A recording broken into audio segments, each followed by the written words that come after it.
अस्सलाम वालेकुम वरहमतुल्लाहि वबरकातुहू। नाजरीन, एक अहमदी खातून मोहतरमा बुशरा सज्जाद साहबा अहलिया सैयद आबद हुसैन साहब की गिरफ्तारी के हवाले से एक बहुत ही अफसोसनाक इत्तला मौसूल हुई है। मैं मुख्तसर इस एफआईआर की तहरीर अर्ज कर देती हूँ। लिखा है, तारीख वक़ुआ 16 जनवरी 2025, तारीख रिपोर्ट 29 जनवरी 2025।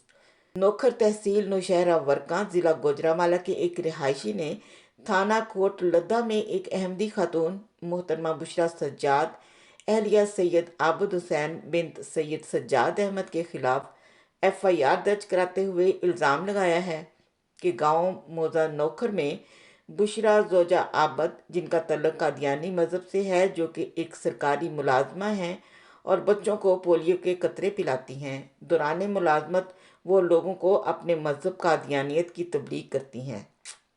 उन्होंने एक शख्स का नाम मेंशन करते हुए इल्ज़ाम लगाया कि मुसम्मी नुमान की वालदा मुश्ताक के घर भी गई और इनके अहल खाना को भी अपने मज़हब की तबलीग की और दावत दी, और दीगर लोगों से भी कहती हैं कि अपने बच्चे हमारे मुरब्बी साहब के पास भेजा करें, जो कि बहुत अच्छे हैं और माली इमदाद भी करते हैं। मज़ीद लिखते हैं कि मज़हब कादियानियत की तबलीग करना आइनी और कानूनी जुर्म है।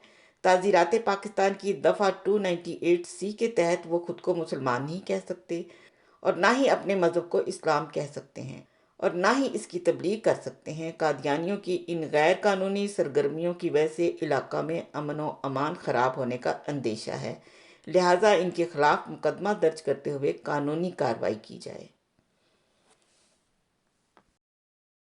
नाजरीन, गो के ये हमेशा से झूठ और किज़ब से काम लेते हुए ऐसी एफआईआर दर्ज कराई जाती हैं। ये कोई पहला वाक़या नहीं है।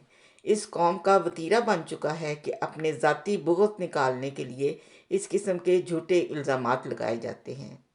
आखिर में हमारी इस अहमदी बहन के लिए दुआ है कि अल्लाह ताला इनकी हिफाजत फरमाए, जल्द दुश्मनों से आज़ाद करे और इन तमाम नाम नहाद दीन के ठेकेदारों का शर उन पर ही उल्टाए। आमीन।